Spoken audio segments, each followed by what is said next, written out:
Okay, we'll go ahead and get started. Good morning, everyone. On behalf of the City of Chicago, Mayor Johnson and Deputy Commissioner Boatwright, thank you all for joining us in this pre-proposal conference for the Workforce Solutions Program Administrator RFP. As a reminder, this Teams meeting will be recorded.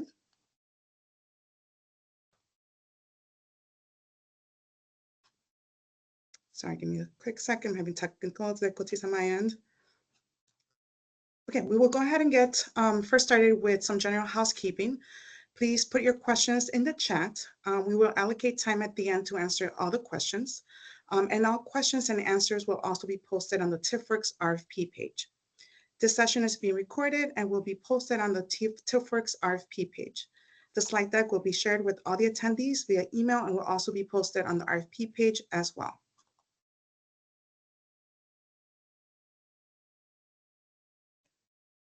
Here's an overview of the agenda. We will start with the high-level introduction of the program staff, followed by the overview of the Workforce Solutions program, then dive into the overview of the RFP, eligibility and requirements, selection criteria, and close with submission process and timeline before opening up the floors for questions. The Workforce Solutions program runs out of the Department of Planning and Development in the Small Business Development Bureau under Deputy Commissioner Mary O'Connor. The program currently has 2 staff under it, myself, Lee Vargas, and my colleague David Diaz, who is also on this call. Workforce Solution is the overall umbrella used currently for the workforce development training grants administered in the Small Business Development Bureau. The main program is a legacy program called TIFWorks, which was established in 2002. TIFWorks is a reimbursement grant that uses tax increment financing, or TIF funds, for businesses that are looking to upskill current employees and or provide on-the-job training to new hires. Businesses must be located within an eligible TIF district to have funding allocation for this program. This program has evolved and will soon be relaunched in Q1 of 2025 with the new name, streamlined application process that will be online, and diversified funding, with the same overall model as TIFWorks, providing grants to companies seeking to provide trainings to their employees.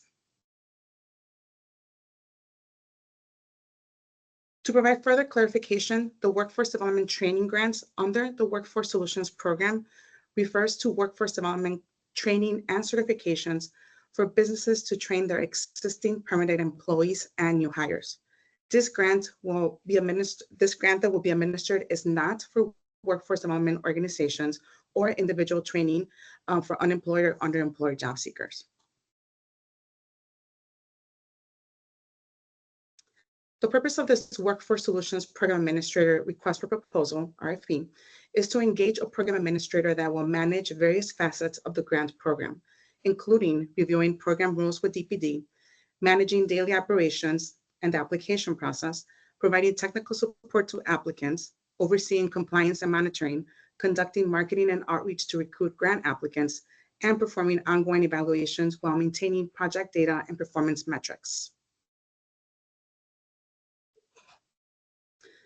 The program period for the selected program administrator can be up to 5 years, with the possibility of 2 one-year extensions.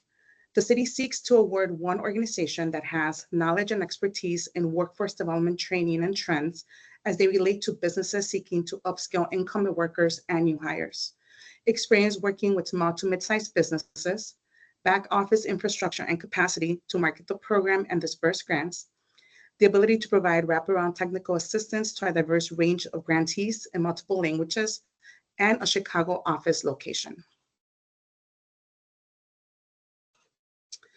The intended program outcomes is to serve as an economic development tool to help Chicago businesses grow. Through our grant, we strive to help businesses keep up with industry standards, promote economic growth, increase efficiency and production, incentivize businesses to stay in their communities. As businesses increase efficiency and profits and need additional support, we want to incentivize them to also hire locally. Skill development of incumbent workers, making them more competitive for internal promotions and to help close skill gaps, and fostering partnerships between businesses and the communities that they are in, as well as with training providers and local stakeholders.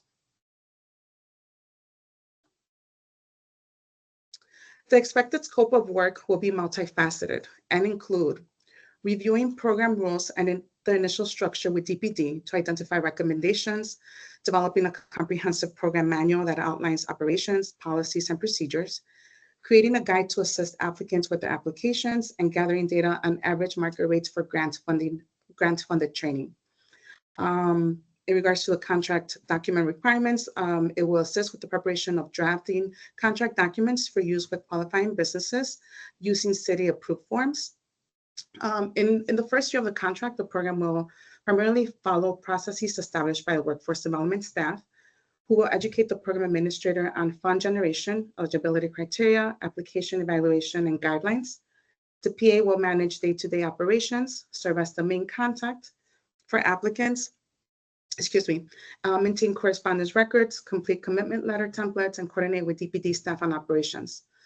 Additionally, the PA will oversee the application process, provide technical assistance and written summaries with recommendations for grant eligibility. Financial analysis will be performed to confirm project feasibility, and the PA will also ensure compliance with city standards and project costs, training curriculum, and contracts. The PA will also gather necessary documentations for project approval and provide project management support. For contract compliance, the PA will conduct site visits, monitor project progress, notify the city of any breaches, assist applicants in navigating city processes, and conduct regular check-ins and annual surveys to gather performance data. They will utilize the city's project tracking system to monitor all financial transactions related to the projects. It will also include the disbursement of proceeds. Funding will be reimbursed to grant recipients according to city protocols. Before disbursement, the program administrator will review invoices and supporting documentation to ensure that costs match actual expenses and meet eligibility requirements. The PA will then submit all voucher requests to the city for final approval and processing. In regards to marketing and outreach, the PA will recruit applicant companies through extensive outreach, focusing on eligible businesses. The PA should also be able to offer bilingual services to serve Chicago's diverse community. The PA will make program information accessible, distribute marketing materials with city approval, and engage in seminars and public outreach efforts.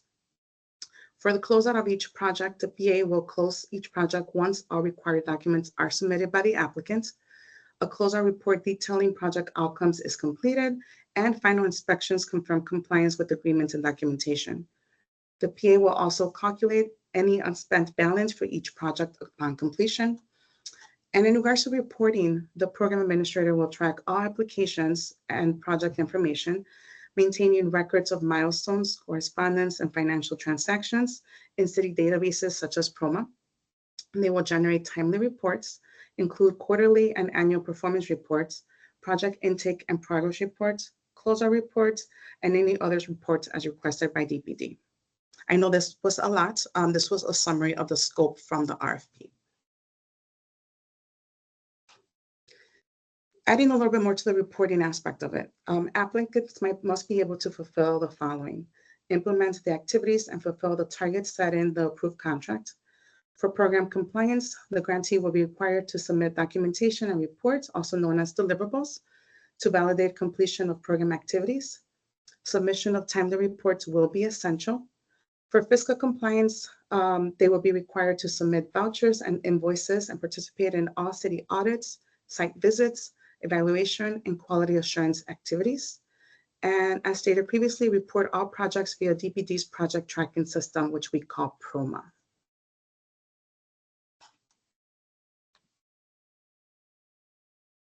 Applicants are expected to conduct a variety of tasks from program design to implementation to evaluation and reporting.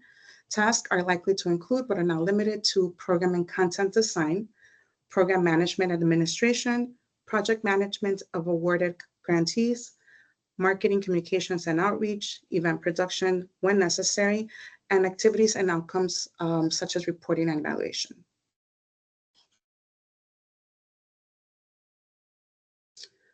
The budget and grant amounts for this RFP will vary. For 2025, we anticipate rolling out approximately $10 million. Applicants must complete a program budget outlining all detailed expenses in their entirety, for their proposal. They should include salaries, program materials, etc.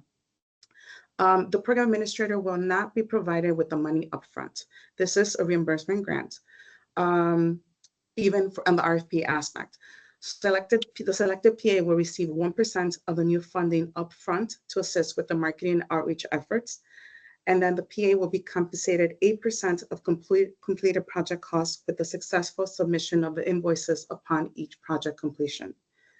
For this reason, it is important for the applicant, the PA applicant, to make sure that they're financially solvent.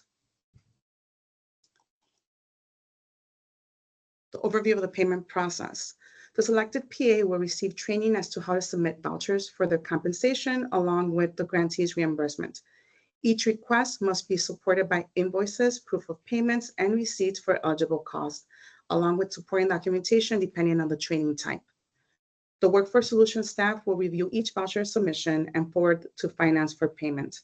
The city will electronically transfer funds directly to the program administrator, who will then reimburse the grantees.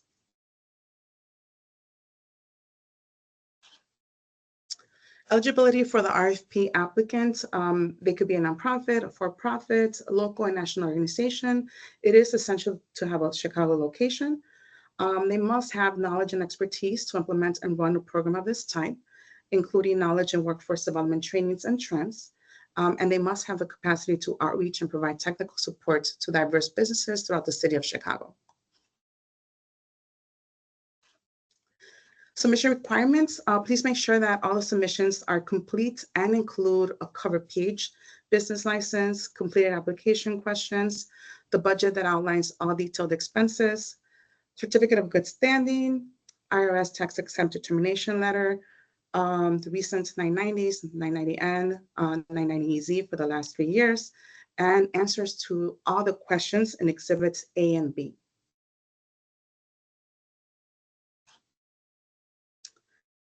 For selection criteria, we will only be reviewing proposals that are submitted successfully online through Submittable. From those submissions, we will be evaluating the proposals based on the answers received as they relate to organizational capacity, which can be awarded up to 35 points, program implementation design, up to 30 points, budget justification and financial capacity, up to 25 points, organizational values and cooperation with city requirements, up to 10 points. Please take your time putting your proposal together and make sure you answer all the questions thoroughly. You will notice that the questions are categorized into 4 sections that directly relate to the selection criteria. Proposals must be submitted via Submittable. Do not submit via email. Any submissions outside of Submittable will not be considered. To complete an application for this RFP, applicants will need to set up an account in Submittable. Please fill out the initial application and upload your completed proposal in either a PDF file or a Word document. You may save your application as a draft until you are ready to upload your proposal. However, please make sure to press submit when everything is completed, as draft applications will not be considered. Again, late applications will not be accepted, so we encourage you to submit your application as early as possible. Submittable is an external database that we are using for the application submissions. And if there are technical difficulties, you want to ensure that you have sufficient time to troubleshoot with the Submittable team. If you have any questions, please feel free to contact me. As mentioned, Submittable is an external database. For support, you can reference the resource in the link provided on this deck, and this deck will also be shared with you. Completed applications are due by 11:59 noon on October 23rd. And again, I want to emphasize that late submissions will not be accepted, so please plan accordingly. You will receive an automated email upon submitting your proposal. If you do not receive that email from Submittable, please follow up with us to ensure that your proposal was received. All applicants will be informed of their selection sometime in November or December.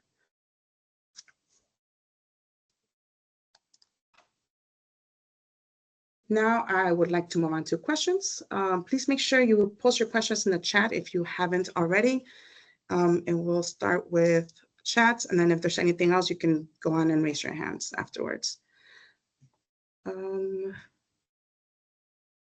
So James added, I'm not sure if this is a question. I think this might have just been when the recorded started, the meeting notes. I don't see any questions. Does anyone have any questions? Yeah, I do have one question. Larry Fitzpatrick here. Sure.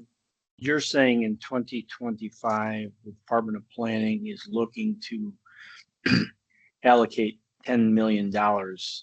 And so explain the 1%, 8%, because I assume that 10%, that 10 million includes the pass-through dollars as well, correct?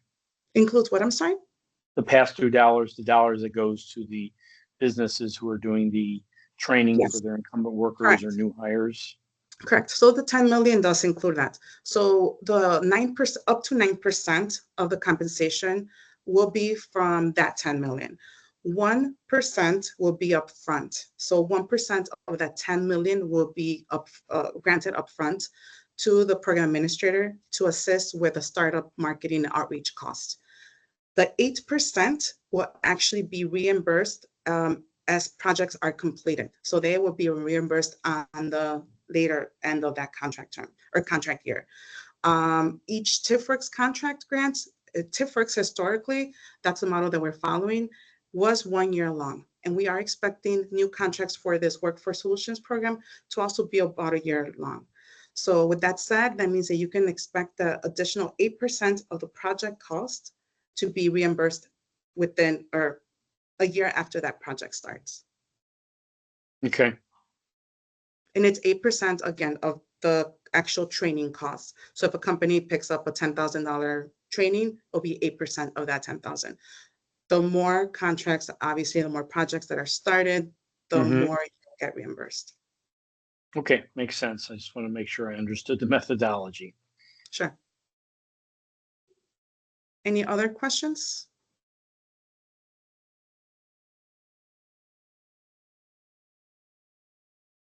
I see someone is typing, so I will hold for a bit. Feel free to go ahead and raise your hand or get off mute if you have a question as well. So we have a question in the chat. Is this the first time there will be a PA for this program? Yes.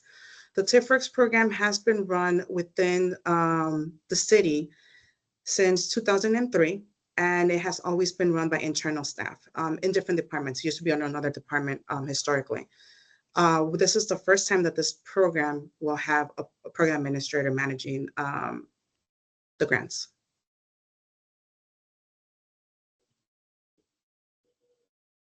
I see there's a follow-up being typed.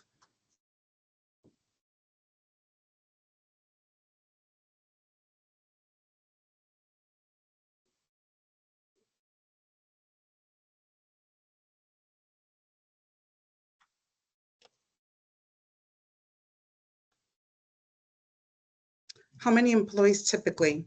With the program that we had in-house, it was a smaller program. With some of the enhancements that we're making, again, we're diversifying the funding sources, and the goal is to really target more people. Historically, the number of staff internally varied. Since I've been here, it's been about 2, then it trickled down to 1, and we didn't have the bandwidth to maintain the program. So the program was actually put on hold until we decided what could be done in order to increase efficiency and be able to manage the applications. So I don't have a magic number as to how many employees will be expected, but we are hoping that the program administrator will have the bandwidth, the capacity to be able to manage the applications. Obviously, since this program has been on hold, we don't know what year 1 will look like, but the program administrator should have the ability to quickly grow as needed.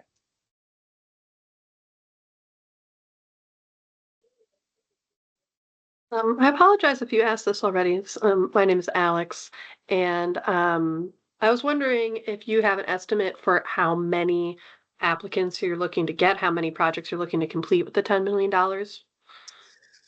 So with the 10 million, honestly, it varies because historically it's just we we've been a lot of changes with this relaunch.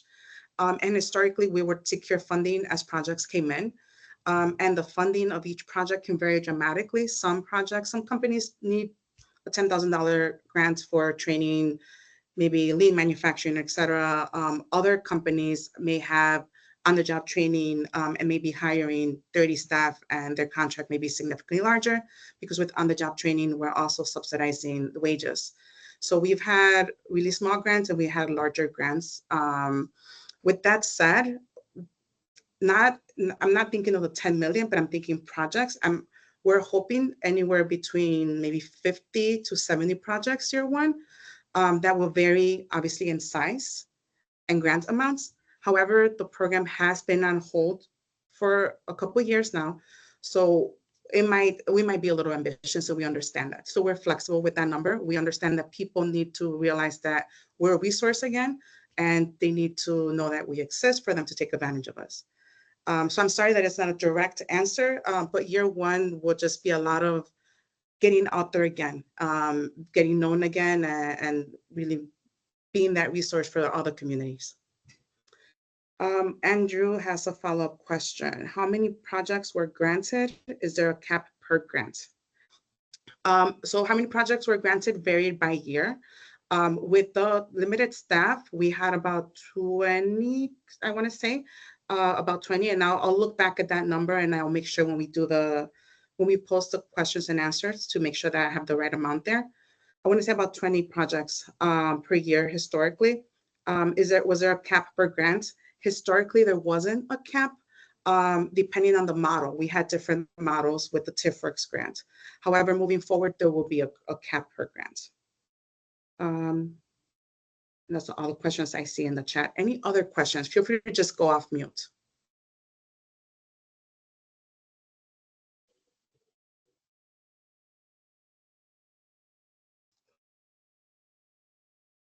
Okay, I don't see any other questions. I don't see anything in the chat. Okay, so I will give you all your time back. Oh, hold on, someone is typing.